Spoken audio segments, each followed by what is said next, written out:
The world is saved.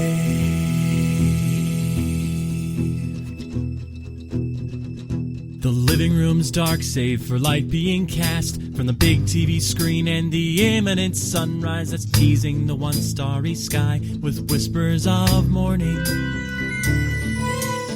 Hey, George. Hey, Lions, how's it going? I feel like I am descending into a kind of marble madness. Marble Madness? Whoa! See, that actually sounds more like what you would expect the commercial to sound like, right? Like, because it's an 80s game, so you're like, whoa, video games. And they did do that a lot, and like they do the thing where they tilted the screen as it like flew at you, Yeah. A lot of explosions, giant letter type on the screen. Yeah. A lot of that crap. I will say though, definitely, and also a bunch of like neon flying around in the background, right? But man, I saw a picture the other day of, a movie theater that used to have all of those neon lines and like triangles and geometric shapes on it, like on the carpet.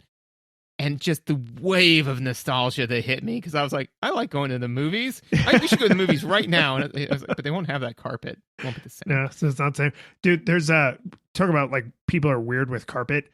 I think it was like the Portland airport or Seattle, some like American airport.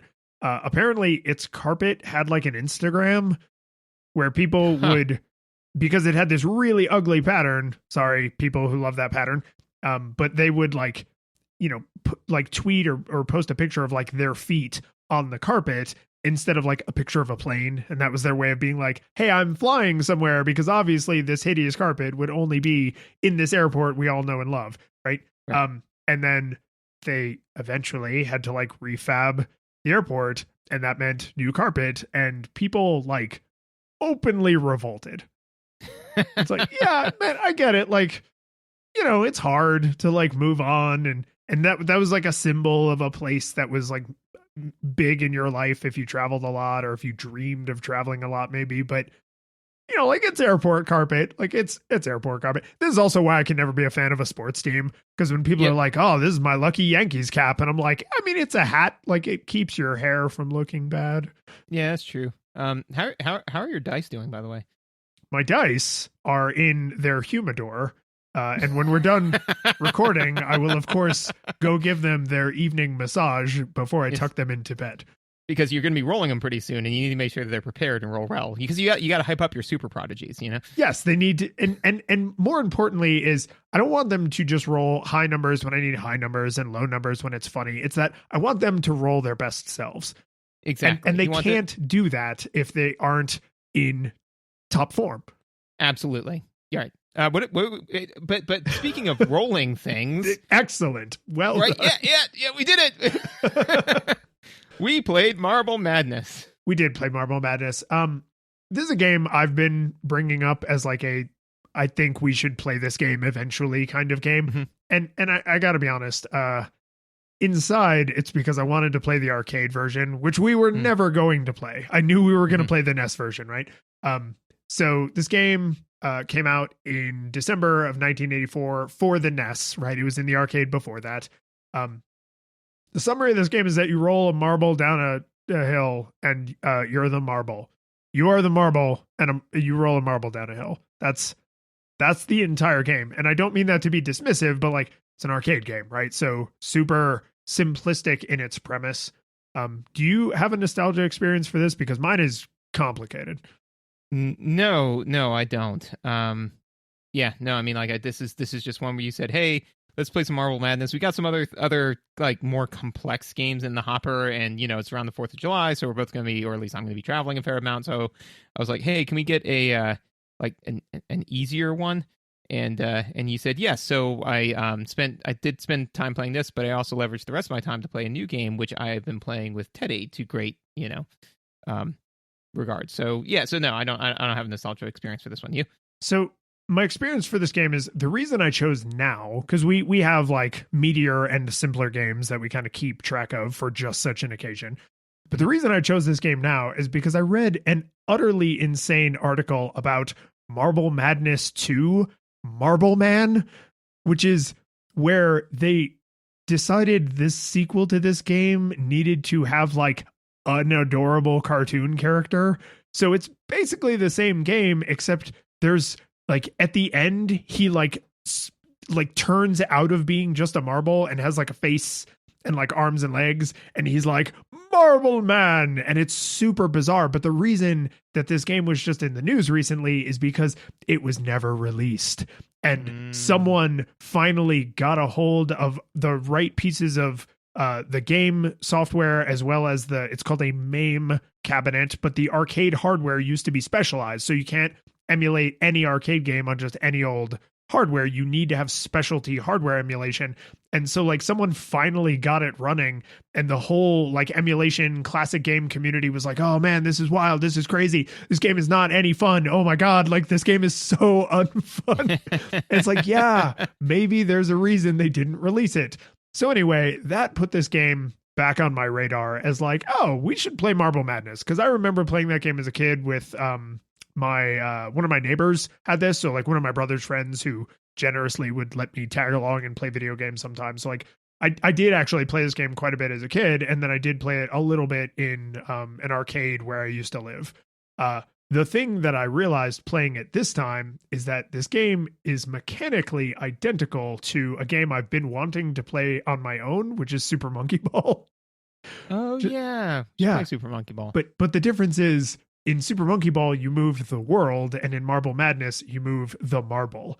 And if you look at like the Wikipedia description for Super Monkey Ball, it will flat out say like an interesting twist on Marble Madness. So I was like, oh, this isn't just me. Like this is all coming full circle. Like I played this game as a kid, and then I always wanted to play Super Monkey Ball, but like I only played it a little bit at a friend's house because he had a GameCube. And then Marble Madness 2, like out of nowhere, comes onto my radar. We need a short game because of travel. And then I realized, oh, I apparently just like games where marbles roll down hills. Yeah, and also with Super Monkey Ball, if I remember correctly, there was a joystick associated with that particular game. There was indeed, yeah. And I think that might come up later. I bet it might. We shall shill now. If you like what we're doing, you can support us by subscribing to the show, of course. You can follow us on the Twitters. I stream most of the games we play on Twitch. Links for all this crap in the show notes. You can also find the list of upcoming games, which we do our best to keep updated. So if you want to know what games George was alluding to that are in the hopper, you can go see that at nostalgiagoggles.audio. If you want to support us a little bit more, you can do something like leave a rating and a review on the show. Personally, I still always encourage folks to do word of mouth, like tell someone you think would like the show, like, hey, check the show out, because that's better than some weirdo on the iTunes website. And if you want to go super duper crazy, you can support us on the Patreon. All patrons get the after show, which is just extra content that's only available to the patrons, but it's available at all levels. And if you support us at high enough levels, you might get your name shouted out. So we need to thank first our 8-Bit Classics, Jacob. An adorable Aggie. Yarno. A wondrous watermelon. Jason. A glorious Girl Scout. John. A black-eyed pea. And Kevin. A serious Steely. I'm going to have a question at the end, but I think I might know where this is going. And our 16-bit heroes, Michael. A befuddled bumblebee. And our full 3D supporter, David. A cliff where you fall to your inevitable death. Nice. So, are those all colloquial names for the different colors of marbles? They are, yeah. Very clever. That's good. Yeah. Because I was like, how in the world am I going to find 7 different things that happen in this game?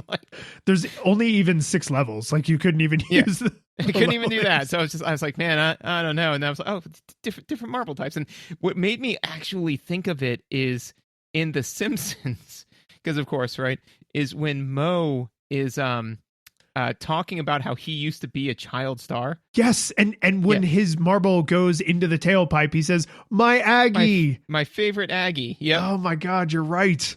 Yeah, and then he runs. I in knew there. that marbles had weird names all along. And then he beats the original alfalfa to death. My bit, you stole my bit. My bit. Yeah. So audiovisual. Dude, I feel like arcade games fall into one of two camps for me. Either I think, oh my God, how did anyone ever think this game looked good unless they now have nostalgia goggles for it? Or, oh, hey, this actually looks pretty solid. And this game is one of those games. Like, you can tell it's super dated. There's no way you would look at this and think this was a modern game, because not only are the graphics super simplistic, but like they just have that arcadey, Nessie sort of, we're still learning what we can do to push the boundaries with pixel art kind of feel. But I like it. Like, it's simple and clear. And a lot of games, modern games, especially for a while there in like the Xbox 360 era when everything was just muddy and brown, like I like the game has a simple premise and it has really simple, clear visuals to communicate what that premise is. And I just appreciate that. Yeah, no, absolutely. I think that to your point, right, is that, you know, they knew their limitations and they kind of stuck to them. And also, this is not a game that requires like extensive visuals. You're not playing this game because it really makes you feel like you're in the world with the marble. It's core aesthetics are, in my opinion, challenge and exploration. And I'll touch on that later. But you can explore anything. So for me, I was excited to be like, what's the next level going to look like? What crazy loops and twists and turns will they have me going down? And I don't need crazy visuals for that at all. I felt that specifically, I felt the grid lines were kind of a good call, right? Oh, definitely. Because not only do they, because they didn't have to put those in there, they could have just put the surfaces, right? But without those grid lines, I feel that if it was just a flat surface, even if they tried to color them or tint them a little differently, depending on what they were, the grid lines let you know the degree of slope that you're dealing with, right? So yeah, and color doesn't communicate that as well as color plus jagged line. Right, exactly. So I was trying to, at first I saw all the grid lines and my brain literally said, I mean, yeah, of course, but then I thought about it, I was like, but why? They don't have to be there. And to me, as I was like, it lets you, it very, very quickly communicates what the slope is and like, again, the degree and direction. And I was like, that's really critical in a timed video game that is pretty aggressive about timing you, which we'll get into later. It's really important to have that communication conferred visually, cleanly, and quickly, and I think that accomplishes that.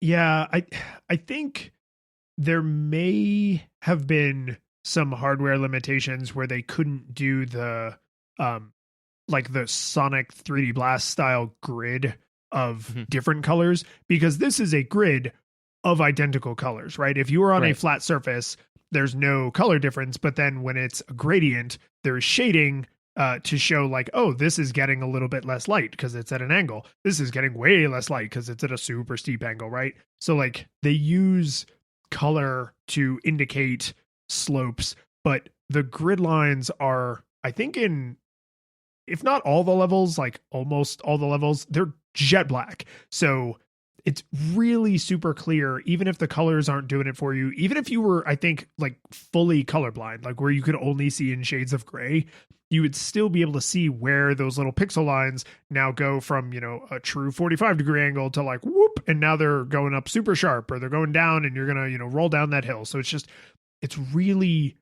nice how clear it is. Like, I know that seems like such a dumb thing to praise a game for, but like it would be so maddening to not know how the physics of what you're rolling down are going to impact you. And because this is pre-Rumble, this is pre-analog stick, this is pre-everything, right? Like you have to make sure you know which directions to push on the D-pad. And I say that specifically because in the arcade, you actually rolled a gigantic physical marble, right? So like you did essentially have an analog stick when this game was originally designed. And if they had ported it to the NES and it was all smooth surfaces, even if they could render it properly and there was still nice shading and stuff, I don't think it would work. I don't think it would work as well, because with the D-pad, it would be so hard to know what kind of axis you're moving on, but having those super clear lines that you can see like, oh, I'm following this line exactly. And it's like, yeah, you are. So you're good.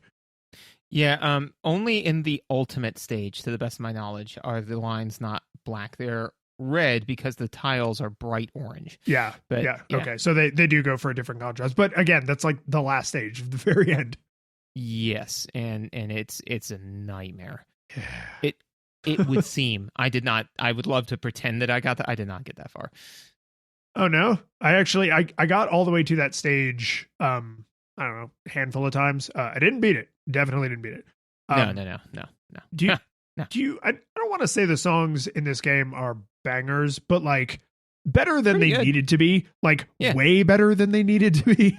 Yeah. Oh yeah. No. Absolutely. I said the music is pretty good. Like it. Again, it's not something where I'm going to go find the soundtrack and like cue it up. But again, I at no point was I like, oh my god, this song again. Which is, and I think the nice thing is that I believe every stage has its own song, right? Yeah, I think all unique. Yeah, and so considering that you will realistically, because each level is timed and each time is ostensibly going to be 1 minute or less ish, but around a minute to 30 seconds, you're only being hit with the same song for a minute to 30 seconds, which is a weird thing that you can't save for most video games, because even in Super Mario Brothers 3, and those that music is banging, right? They're like, well, I mean, you could ostensibly be bombarded by that for 3 or 4 minutes, because that's how long the timer for the stage is, right? It's unlikely, but possible. This one, it's like, nah, man, no more than 60 seconds. So the fact that it varies like that, I think also helps keep it fresh in your ears, Yeah, they're almost like they wrote a song and then they just took the best part, right? It's like like if you took a pop song that like, oh, nobody knows the lyrics, but everybody knows the bridge because that's the part you sing drunk at a bar, right? It's Gangnam Style, right? Yes, right. They took the 30 seconds that are the enjoyable 30 seconds of a longer piece of music, and they were like, well, that's the whole stage soundtrack. Get to the taking overtime part. And working overtime. This is how we out. get demonetized. So one of the things that while we were talking about sound, that I just was very proud of myself, the noise that it makes when you bump into the wall, I would slap bet you that is the exact same noise that's made when a bullet bill fires in Super Mario Brothers 3. Oh, geez. Okay, so I don't have. I will check this. I will actually check this. But my gut is surely no, just because Super Mario Brothers 3 was a cartridge that had a bunch of extra hardware crammed into it because the Nintendo had reached the peak of what it was capable of. So like, if that's true, that would be amazing. Like, and bizarre.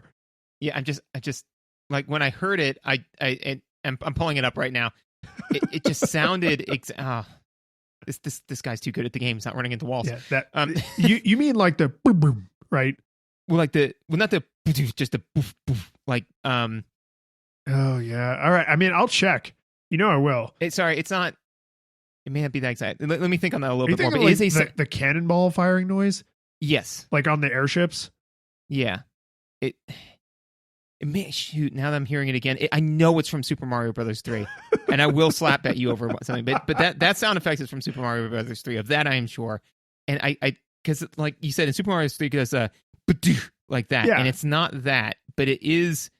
It's the sound that it makes when you hit an already hit question mark block. That's what it is. The boom. Yeah. Yeah, the poof, poof, poof, yeah. That's what it is. That's the sound. Sorry. That's the sound, and that's the slap bet. I mean, all right, man. Like, I've absolutely nothing to gain and everything to lose from this, but like, yeah, sure, done. Because to make good audio, like I have to take the other side of the argument, even though I can't imagine the sound in the game. You know what it is? It's because when I was playing Marble Madness, I never hit a wall. I fell off cliffs. Oh, well, yeah. I mean, to be fair, that is those two options are about equal. It is way better to fall off a cliff than it is to shatter yourself on the bottom of the screen. But we'll get into that. So I just, like I said, I just heard that and immediately was like, oh no, that's from Super Mario Brothers. I have heard that song many times. Yes. So as far as just other visuals, just a couple of other things that again, got tons of stuff in gameplay, but just stuff for purely visual. So two things. One, the timer's always visible to you, which is nice because that is very important information for you. Agreed. And it's like central in the screen, so it's not like you have to stop what you're doing to look away. Like it's pretty easy to see. And when you pause, it removes your marble to prevent pause scamming, which I also kind of Yeah, you are a fan of that. I am, because it stops you from trying to optimize the fun out of the game, because otherwise you would see, people who 100% this game, move 2 inches and then hit the pause button and then, hit the pause, and it's like, that's not, yeah, it's optimal, but it's not fun. It's not, especially, this game by design is supposed to feel out of control. It's got madness right in the title. Like if you find yourself pausing as a way to cheat through this game, you might just not like this game. I'm just now imagining, like, in the boardroom where they're discussing this game, they're saying, so we created this game. We're calling it Marble Shooter. Marble, no, that's not it. Marble Sniper. And somebody's like, have you played it? Dude, we were not able to nail the controls. The controls are super loose. Marble Madness. There Nailed you go. it. Move it. Chip it. Incentivize that employee. So I will see your, it's nice that the timer is always on screen, and raise you, but it looks like crap. And so does the score. Now, fortunately, the timer is so large that even though it is very awkwardly drawn with, it's like in a box, but then there's a color and an outline on the numbers, which is dubious, but like, it's just, I don't know. I think it looks bad. Like it's not rendered well, but then the score is more like the normal size font you kind of imagine from like an arcade game, like whatever size that is, it's like that size you're imagining in your mind. And that also has an awkward colored background. It's just shoved up there in the corner, and it's just like, dude, I never looked at my score. I just waited until I died and then saw like if I was on the little leaderboard or not, because it is, in a game where you are pressed for time, like it is not practical to dart your eyes up to the corner to see what your score is. You might want to dart your eyes up to see the timer, and the timer is large enough that even though it is unpleasant to look at, it is easy to look at. But I don't know. It's dumb. Like, and obviously these people were like understood what the limitations of the hardware were artistically, because everything else looks great, but the HUD just sucks. That's interesting. Okay, so as you were talking, I looked up, because my thought was, because you're right, man, it looks like absolute garbage, and so much so that it looks like it wasn't a part of the original game, right? And so my thought was, it's just shoved up there. Right. My thought was this represented somehow differently on the arcade cabinet? Like maybe there was like the arcade screen, but then somewhere else on the cabinet, it had this information that they just need to shove in the game somehow. And the answer is no. Yeah. It was absolutely in the original arcade, but the difference was, that makes it look a little bit better, is one, they had more rendering power, so the numbers just look nicer, period. But two, they made the background of the numbers the same as the background of the tops of the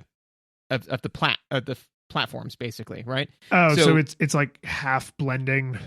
Correct, right. So it looks kind of blended in most of the time, and so it doesn't pull your eye quite as bad. Still looks like garbage, though, man. And in this one, they specifically took the background and highlighted it on the opposite side of the color wheel. So in the picture I'm looking at right now, in level 2, the real level 2, so there's practice level 1, then level 2, right?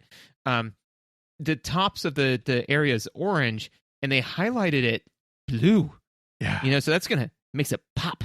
Yeah. So they went the opposite direction. As opposed to saying, let's take the background of these areas and blend them, they said, no, let's make them pop. And that was not the right call.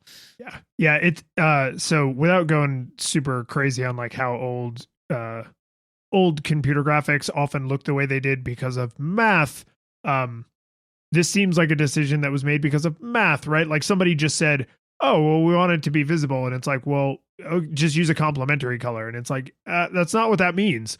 It's complementary in like a mathematical sense, not these two colors complement each other the way you might say, what a lovely outfit you have on, right? Right. It's just, this was a decision that somebody made in code with numbers. They were like, well, we need a color that's the opposite color. And it's like, maybe actually look at the screen and see if that looks like ass or not. Well, because given that when this game was made, they probably, somebody said, well, have you play tested it? What? Have I whatted it? What did play test it? I don't play video games. I make video games. Yeah, I don't know. It's just, I think it wouldn't be so striking if it wasn't like nowhere else are there hideous clashing colors where things look blurry. Everything else seems thoughtful and super crisp, and then the score display is just like, Yeah, no, I can get on board with all that. You have anything else that's visual specific? I don't.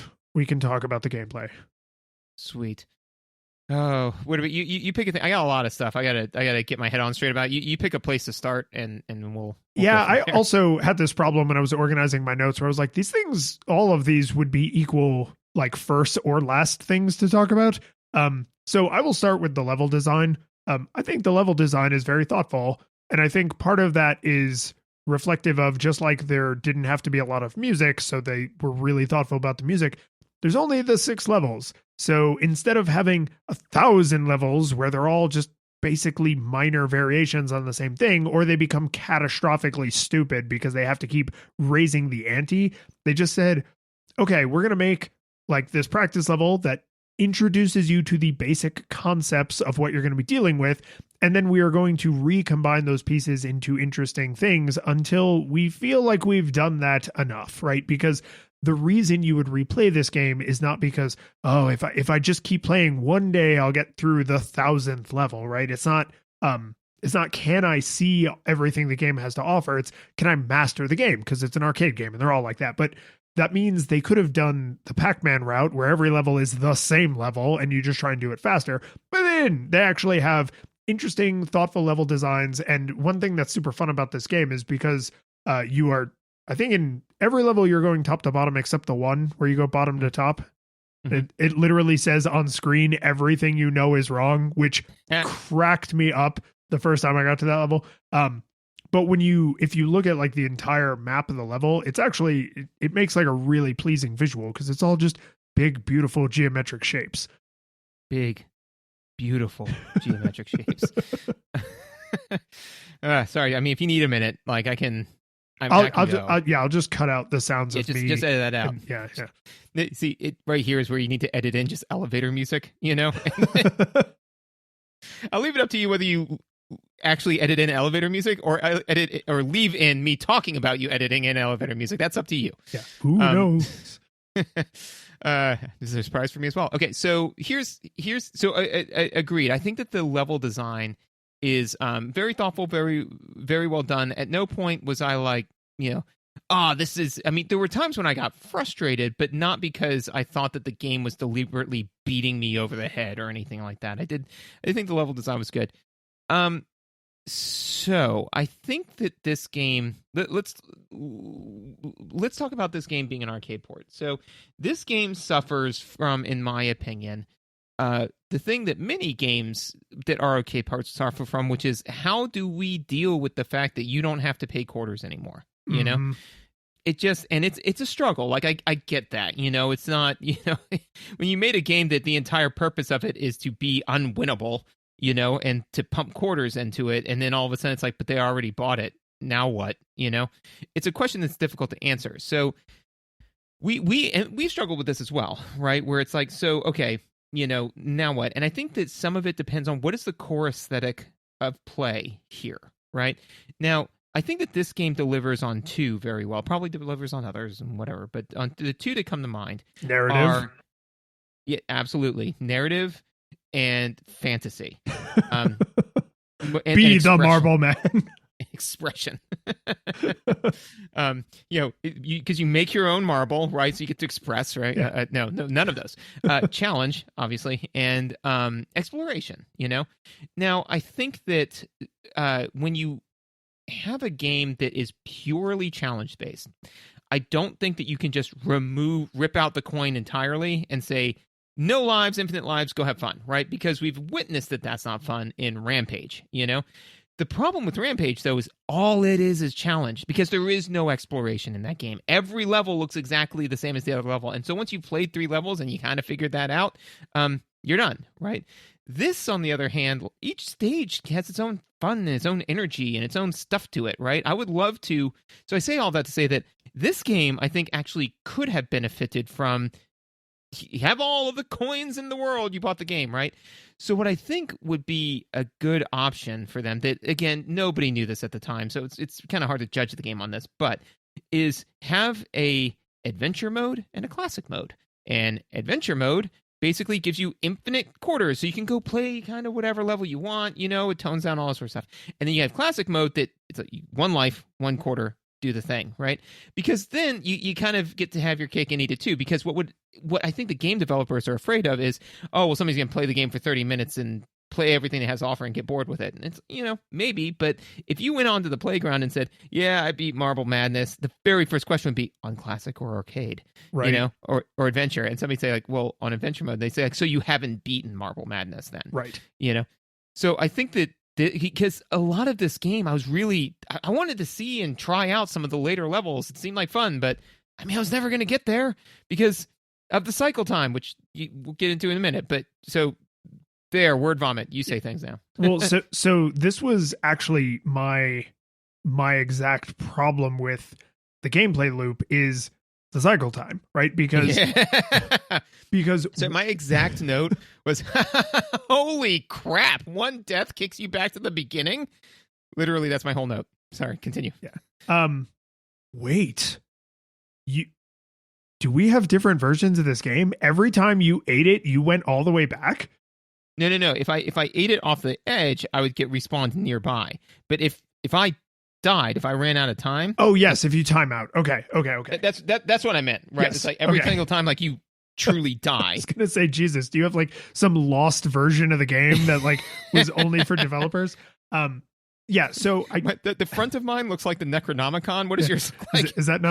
Is yours not screaming in a dead language all the time? Put that in the landfill next to ET. So what? Don't do that to the Necronomicon. What I don't know is in the arcade, did you have a set number of marbles, or was there? Did your quarters buy you time? Right, because in the arcade version, maybe you had a set number of marbles and a set amount of time. I don't actually know, and not every arcade game would just generously let you pay your way to success, right? Like that most of them did, but sometimes they would be like, hey, if you put in money, we'll let you keep playing, but like you timed out, you got to go back, right? So I don't actually know what the original arcade game did, but in the NES version that we played, when you die, like if you fall off of a cliff, if you fall from too great of a height, it actually cracks your marble in half, right? There's a handful of different ways you could die. And if you die any of those ways, the problem is that it costs you time, because technically you only have one failure, which is running out of time. And there are ways to get a little bit more time. But once you're out of time, you're done, and it kicks you back to the very beginning, right? The game's not terribly long, but the problem is it tempts you into exploration with its interesting level design, and there's multiple paths to get from point A to point B. And is this path faster? Is that path faster? If I go this way, do I get extra time? Or if I go that way, do I get extra time? Usually the longer, harder way of getting from point A to point B is the way that blesses you with extra time, right? So like you want to explore, but the cycle time in no way accommodates exploration. In fact, it doesn't punish it. It assumes. And this is something that is probably true of some other arcade ports and some other older games that we maybe should not have been so harsh with them, but screw those games and everyone who worked on them. So the problem is the game assumes that you will be willing to put in the time to explore all of level 1 and master the ever-loving crap out of level 1.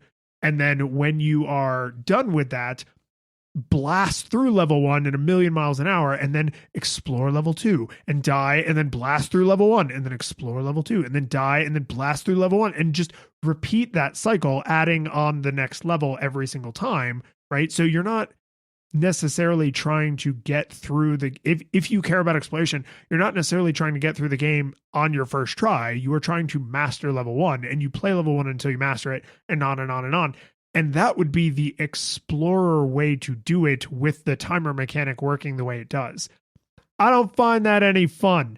Like, no, I wanted to explore exactly like you're saying, and I just would have loved to say, give me exploration mode, give me story mode, give me adventure mode, and then you have your classic Marble Madness, which is the way it plays, and I assume is probably quite similar to how it played in the arcade, but they don't give you that option. Right. I did check. I think there is a Game Genie code that gives you infinite time. So if you owned a Nintendo Game Genie, you could go in and play it on adventure mode. But I feel like that's such an easy thing programmatically to build into the game. And it's a shame that they either didn't think of it or that for whatever reason, they just disagreed with it being a valuable thing to add, because there are so many little nooks and crannies that I was like, I would love to go over there and see if I could navigate that or learn to navigate that, but not at the expense of having to start the game over.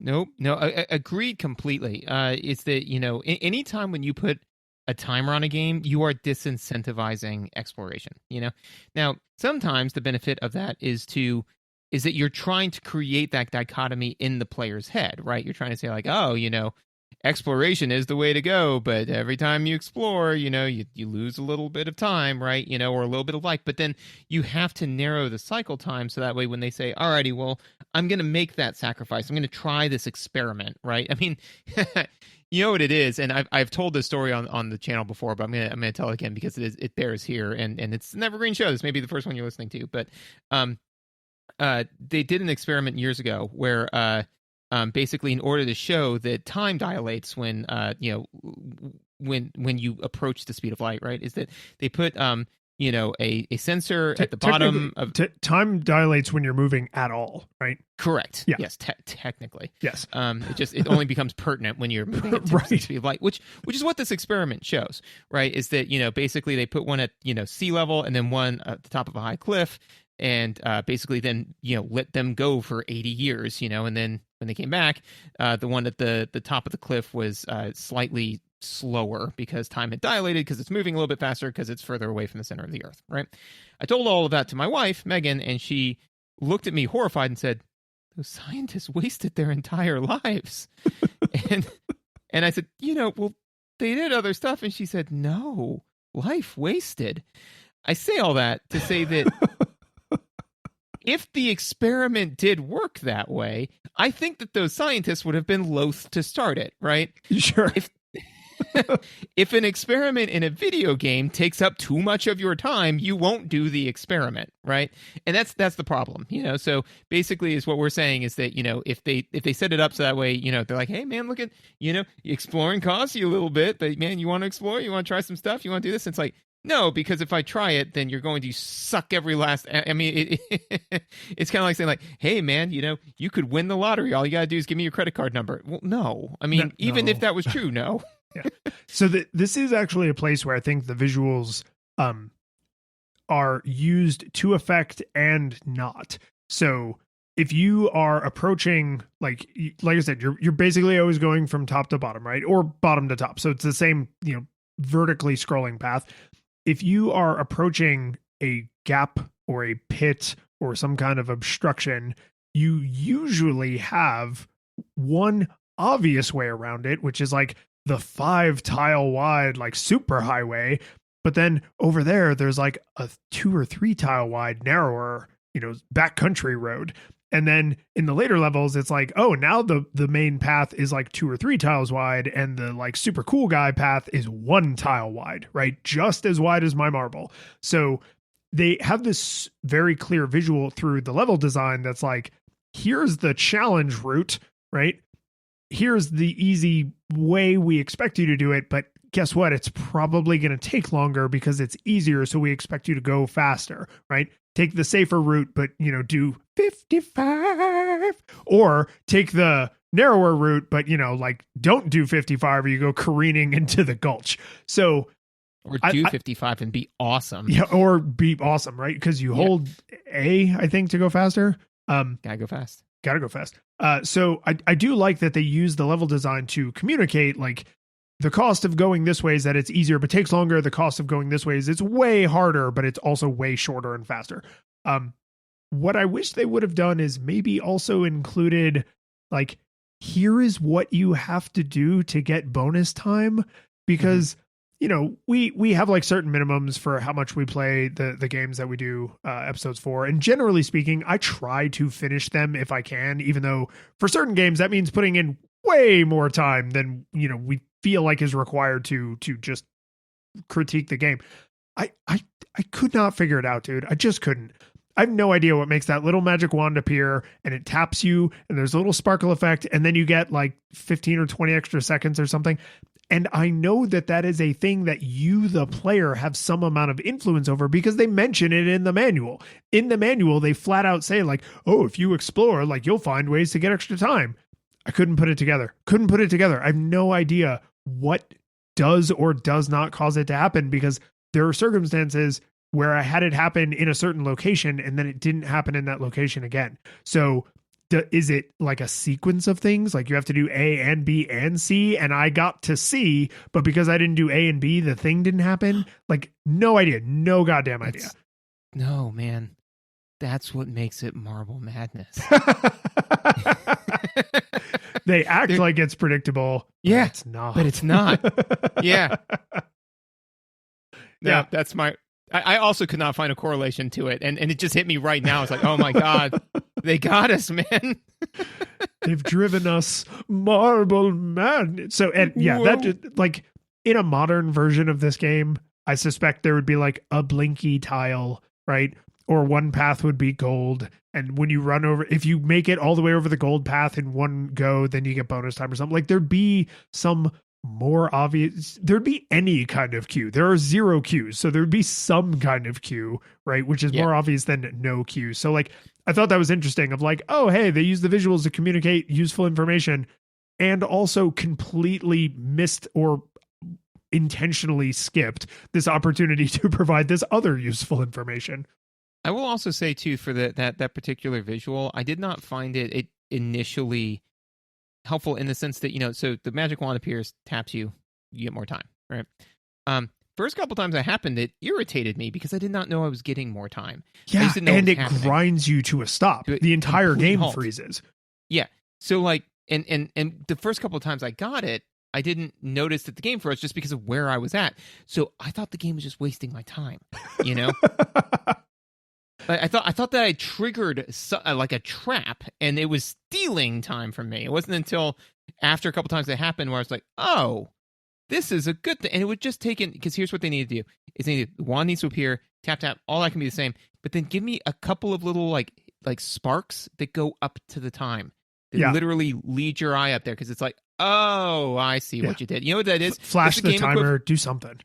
That's the game equivalent of when you like look at your kid and you point to your eyes and you point where you want them to look, you know?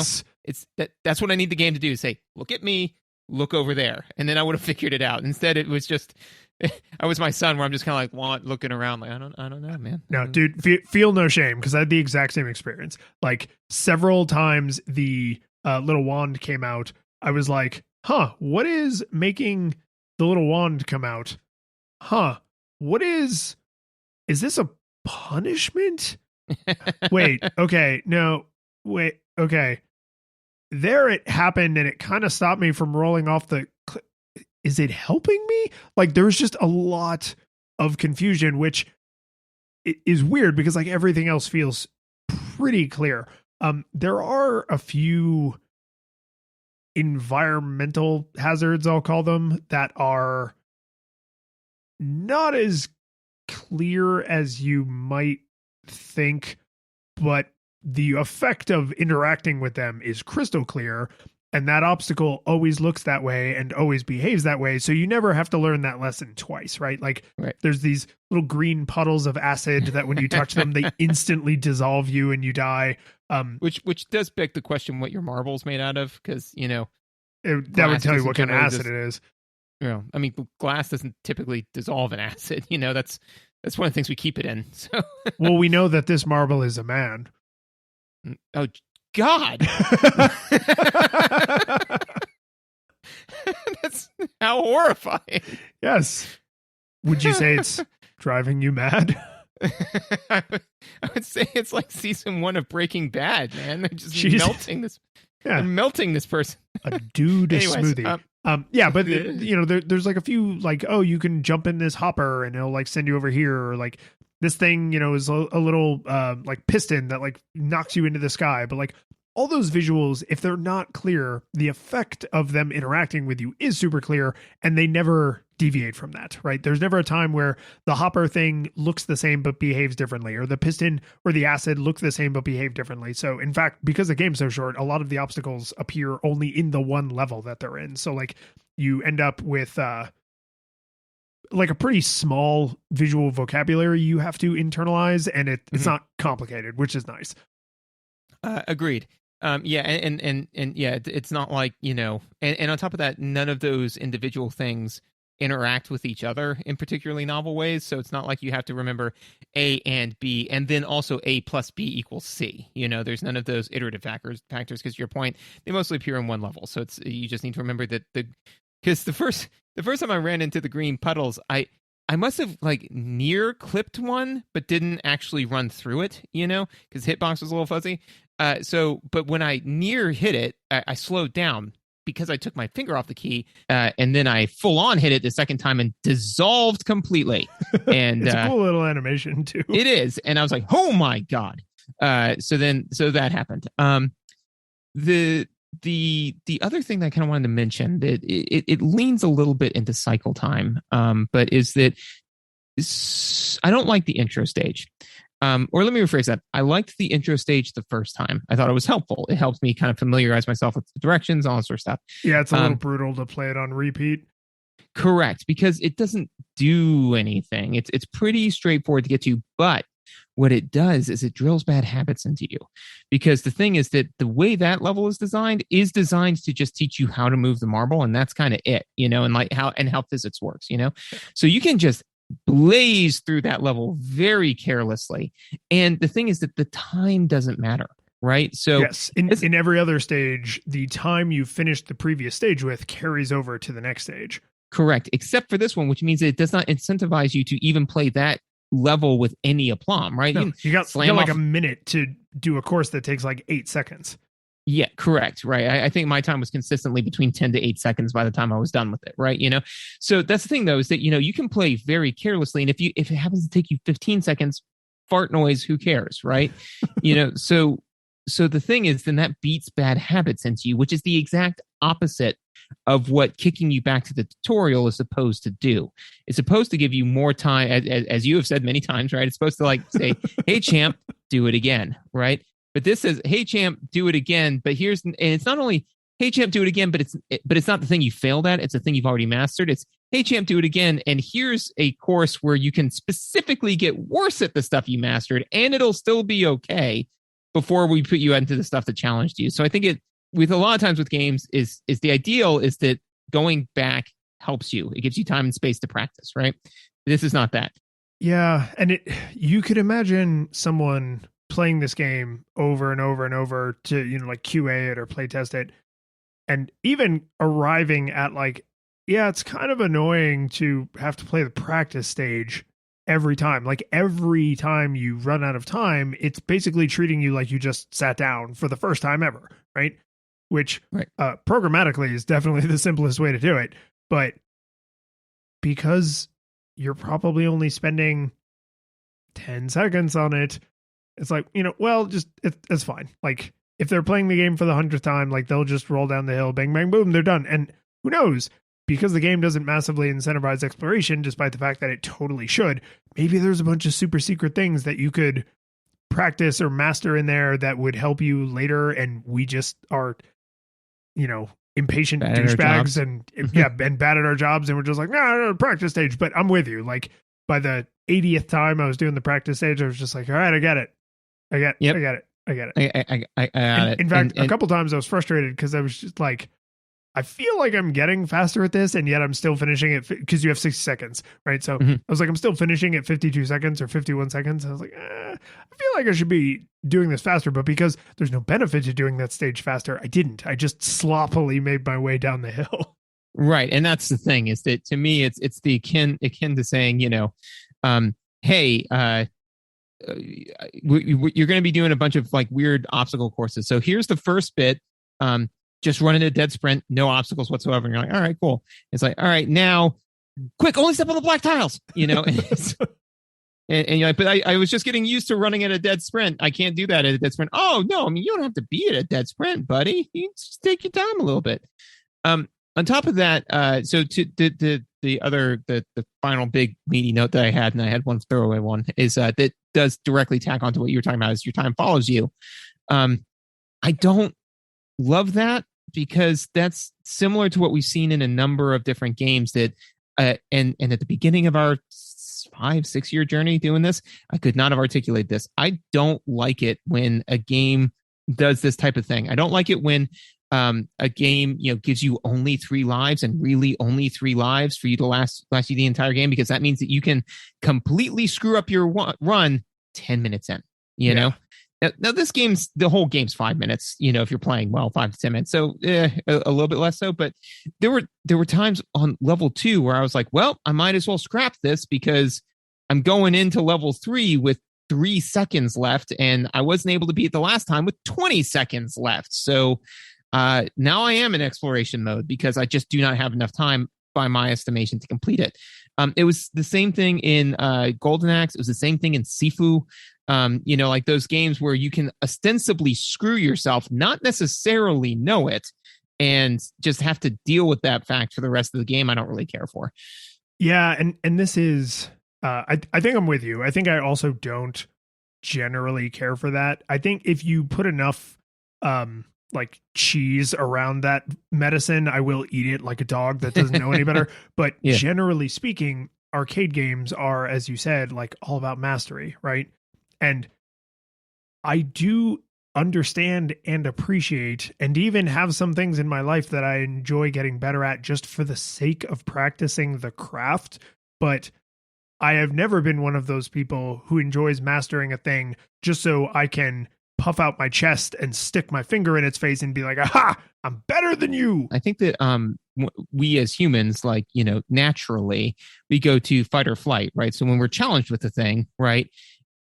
And it's like, well, I'm either going to beat it or admit that it beat me. And then to me, there's as we grow older, there is a third option. Neither of those, which is I don't care.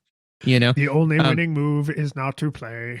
Exactly. I remember, fortunately, and again, like there's a lot of things that have happened in my life where I was just like, this one weird thing happened that I kind of built my life around. But I had this one moment of clarity when I was freshman year in high school, and I was talking to a person, and he was trying to get me into rollerblade, like grinding on stuff, rollerblade tricks and things. Yeah. I mean, if you didn't just absolutely confirm the year that you were, like what year it was when you were that age, like it would not be hard to figure out. Yeah, I did it right before I got a job at Blockbuster Video. So anyways, I was watching him do that, and he was like, oh man, and he was struggling. He wasn't amazing at it, right? So he like did a few of them and like circled around and did a few more. And he's like, yeah, isn't that really cool? I'm like, yeah, man, hey, good for you, And he was like, yeah, so you want to give it a try? And I paused for a minute. And I said, I cannot imagine taking the time to master the skill involved with that without a clearer understanding of who's going to be impressed. I'm certain I have no intrinsic motivation to do this thing, and I cannot imagine extrinsic motivation to do this thing. And that's the language I didn't have at the time, right? But it's just like that's a useful amount of introspection to have, which is like, I would derive no joy from this, and I will make no money, for lack of a better term, like I will profit from this in no way. So there is no reason to do. Those are the only 2 reasons, right? Like I just want to, or I get something out of it, and I don't, and I won't. Yeah, it's like you can define the universe by that which is A and that which is not A, right? So it's like there's no intrinsic gain and there is no extrinsic gain. Therefore, there is no gain. So, and you know what that is? That's one of those like maturity hills that you probably weren't cresting it at 13, but you have definitely, crested it since then. But that's one of those things that like I remember, I'm sure you remember, and we unfortunately know people who have not yet grown out of this, where when somebody tells you they don't like the thing you like, that you can't understand that people like different things, and then you try to convince them, and it's like, no, I like polka music because I just like polka music, and nothing I can say to convince someone who I don't actually like polka music, but like nothing I can say to someone who hates polka music will convince them, because it's just, you like it or you don't. And every once in a while, someone who hates musical theater, they finally go to the right show with the right person, and they understand the craft of it, and they find something about it that flips the switch in them. And because those people do exist, everyone else just believes they will be the unicorn who makes this person understand why they like comic books, polka music, spicy food, beer, cigars, whatever it is. Like, I will be the thing that unlocks in you this deep love of this thing that I love, because I can't imagine someone not loving it. Oh yeah, no, I agree completely. And while we're on this this philosophical tangent, is I do think that's why, and we have both been sticklers about this, is that there's a difference between saying something is good and you like something, right? Like, those are two different things. But yeah, there's tons of times where people will say, I like a thing you hate. And I'm like, cool. Sometimes I will follow up with, why?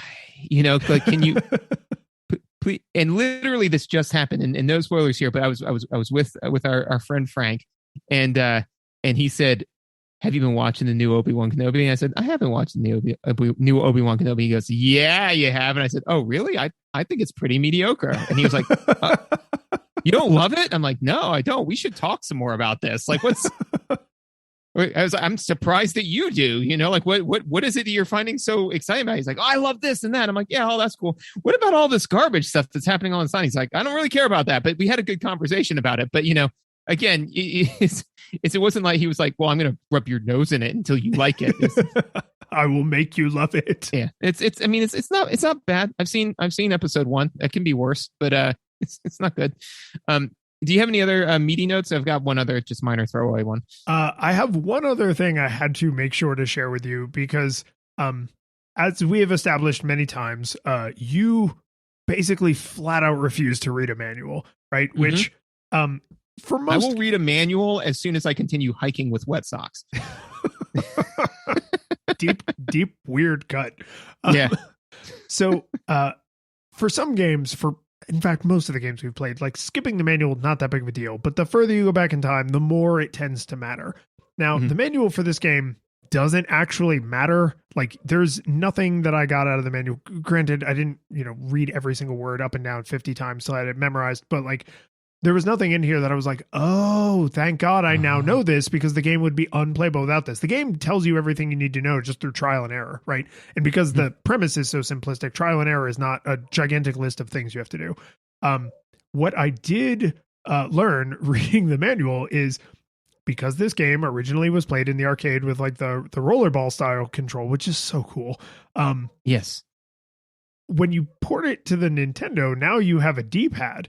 And in case I didn't explicitly say this earlier, because I don't remember if I did, this game has a 45-degree isometric view. That's my... Oh, sorry. No. Keep going. So, okay. So in the manual, it actually straight up tells you, hey, you can use this alternative control style. That's my throwaway note. Yeah. Okay. So in the game, it says, oh, are you using like control method A or control method B or whatever it says? It says 90 degree and 45 degree. Yeah. So in the manual, it tells you to actually physically hold the controller at a 45-degree angle, which I tried, and it is so horrible. It's awful. It's so awful, because I understand what they're going for, right? They wanted to make it so that now what you're seeing on the screen more closely matches what your hand has to do on the controller, since you're not doing true left and right. You're doing this kind of like slanty left and slanty right. Right. But unless this is the only video game you plan to ever play, the amount of muscle memory you have to fight against to hold the controller at a 45-degree angle is insane. Oh, yeah. No, literally my note says, what madman would play the game with the 45-degree angle mechanic? I could not agree more, because I played it because it says, which do you want, 90 degree or 45 degree? And I was like, I don't know the answer to that question because I have no context for it. This is it's like, when your friends would come up to you and say, like, you want a Hertz donut? I don't know. So I picked 90 degree and played through the first round. And I was like, okay. And then it kicked me all the way back to the beginning. So I was like, well, while I'm here, let me try this 45 degree mechanic. And then the first time I played through it, I said, what is happening? I just couldn't. It felt like the controller was broken. Yes. And let me tell you, because of the muscle memory you have, holding the controller at an angle doesn't help because your brain is like, well, you're holding the controller at an angle. And so it kind of mentally rebalances it. And then everything feels drunk again. You know what it is it's your brain is doing the thing that we hate it when computers do, when you change a setting on your computer and then the computer somewhere else like compensates for you changing that. You're like, no, I wanted this thing changed. Your brain is doing that where it's like, oh, I don't know why you're doing this, but you're holding the controller weird. That's okay. I'll remap it in your brain. It's like, no, don't. I need it mapped like this, please. Yeah. No, akimbo, please. Yeah, no. So and it took me. So at that point I was curious. So I played a couple more times with it and then I was like, oh, okay. So now hitting right still moves me right, but down at a 45 degree angle. I get it now. But why though? And I get it because it makes sense because the idea is that most of like the straight lines that you go through are at a 45 degree angle. This is the same thing with when we played Portal and Portal 2, when we were saying it was clearly meant to originally be played with a mouse and keyboard because there are times when you need to be moving forward, but you need to be locked onto a thing, and the analog stick doesn't do that, but a keyboard and mouse does. It's that, right? Where I was like, oh, well, so if you're hitting right and you're naturally moving right along with the pathway, that is technically a superior option, but it's not one that I can master. So. Nope. In fact, if you were willing to either undo decades of muscle memory, or if you started and this was like the first and only game you'd ever played, I can imagine that holding the controller awkwardly sideways and putting it into 45 degree mode would actually give you an insane advantage over the arcade cabinet, because the arcade cabinet is essentially an analog stick, right? Where your movements are only as precise as you can physically move your hand through space, whereas the D-pad is a digital input, and so you can just you put it in 45 degree mode and then you hold true left or true right on the D-pad and you walk a perfect 45 degree angle every single time. And there are obstacles that are like weirdly shaped, and there's sometimes the terrain is like uneven, but generally speaking, things happen on true 45s everywhere, right? So like, if you were able to master that control scheme either through grit or insanity, grit or madness, you would have just a huge advantage over somebody playing the game in the arcade, which is like neither here nor there. But it's kind of funny to me that like the 90 degree default control scheme experience essentially exists to not break the game. Yeah, no, I agreed. And I'm sure that's the thing is that, I am sure that somebody, when they built this in, said, this is the superior option. It is the protein rich gruel of food, like it is superior. It is objectively the best way to do it. Yeah. But no one's going to do it. Yeah. It is objectively the best way if taste and enjoyment is not a criteria for food. Right. Yeah. If you're just looking for purely if you want to optimize the fun out of the game, that's the way to play it. But I cannot think of a single gamer who would, do that. So, that was my throwaway note, was just what madness is this? Can I just say that it brings me no small amount of joy that my crazy thing that I read by actually being the one who reads the manual, and you're like, this is insane, I can't possibly imagine why anyone would want this thing, happened to be the same thing. Like that brings me quite a bit of joy. Yeah. So it's good because, we're basically consistently running not convergent, coexistent, experiments every time, which is the manual necessary, Right. So because there have definitely been times where I was like, this is dumb, and you're like, well, it's in the manual. I'm like, well, then the manual's dumb. But despite you understanding why the controls work that way, did it even begin to occur to you that they also intended you to hold the controller askew? No. Yeah. No. If you want to take 5 minutes at some point and just try that, just to see how mind-breakingly uncomfortable it is with, decades of holding the controller properly, just give it a try. It's just an interesting little like, oh God, this is horrible. I can feel it now in my hands. Like, I'm not holding a controller, but right? I can feel it. Your brain is just like, no.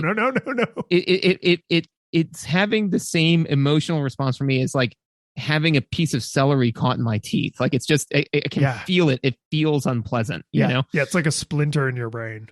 Yeah, it's like, I don't have to have a piece of celery in my teeth to know what that feels like. I can just imagine it, right? I can just imagine, like, what would that, and I'm like, no, it's not. And again, that's the thing with the human brain, man. It's really, really good at just learning tasks. So, at the top of the hour, we were talking about like, oh, I could never be a sports fan because, of all of the weird superstitions that they had. And then we talked about our superstitions about dice, right?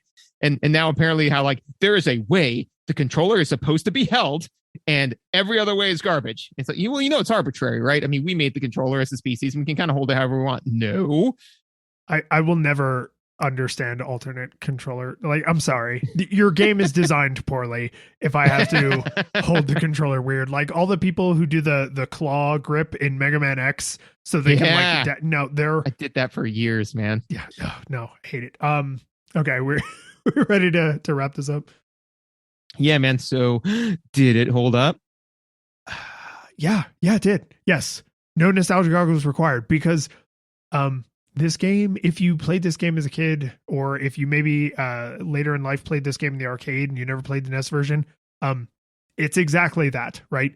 Like, do the graphics feel a little bit dated by modern standards? Yes, but like they're classic, timeless, like Tetris style arcade graphics, right? They're just they prioritized function over form, and yet they still managed to look pretty good. The music is like pretty enjoyable. So if you do play this game a lot because you desire to master it, you're not going to like immediately learn to hate the music. Like, it's actually pretty bopping. The desire to master this game is not one I experience, but I do think I'm able to tell the difference between a game that a sane person would wish to master and the game where you would have to have come in with Marble Madness to want to master it, right? Like, this is enjoyable because the skill that they're asking you to do of like controlling your environment or navigating an environment is a thing that is relatable to lots of people, right? So like, it handles shockingly well for a game that is mapping analog inputs to the D-pad, like, which is really a technical marvel when you consider the time. Friggin' 1984. Like, yeah, like I enjoyed it for the amount of time I played it. I may never pick this game back up again because this just isn't my jam. But as a thing, yeah, no nostalgia goggles required. Perfectly serviceable today, just like it was friggin' 30 years ago. Yeah, no, I'm exactly in the same boat. No nostalgia goggles required. I have to make sure I say that because somebody said I didn't say it the last time. Yeah, no nostalgia goggles required. It was fun. Is it perfect? No. Would it be better with the trackball? Absolutely. But and with adventure mode. Yeah, and with adventure mode, I mean, could it benefit from some of the things we see today? Sure, but was it? Unlike other games that have janky cycle times, every time it kicked me back to level 2, I was like, well, maybe I can get it a little bit better this time. And, what if I just kind of glide through this turn as opposed to, really like hammering the buttons? Again, it would have been better if I was just moving at a 45-degree angle, but no, I'm going to keep hitting right down, like in quick succession to hit that sweet 45. If somebody came up to me and said, loving this game, it's madness, I would say, madness? This is gaming! The curtain falls, the music plays, the credits roll, then it all fades to black, and you're left by yourself. The fanfare is gone, there's no player two there by your side to share victories won. But as you slowly progress down the hall to your bed, a few great events leak back into your head from the time that you spent traversing the land, battling evil, fighting the darkness, just sword in hand. Your memories creeping with the edge of a smile. You realize again what you lost for a while. You're gonna think back much less on how you saved the day than on all the experience gained. At the end of it all, gamers play what we play, not for game over, but rather for what we take away. The world is sad, but who cares? We both know that that's not what you came for. Your next adventure already in sight. You're all set to go. You're excited to see what's all wrong till it's right, and the world is saved. So you're more along for the ride.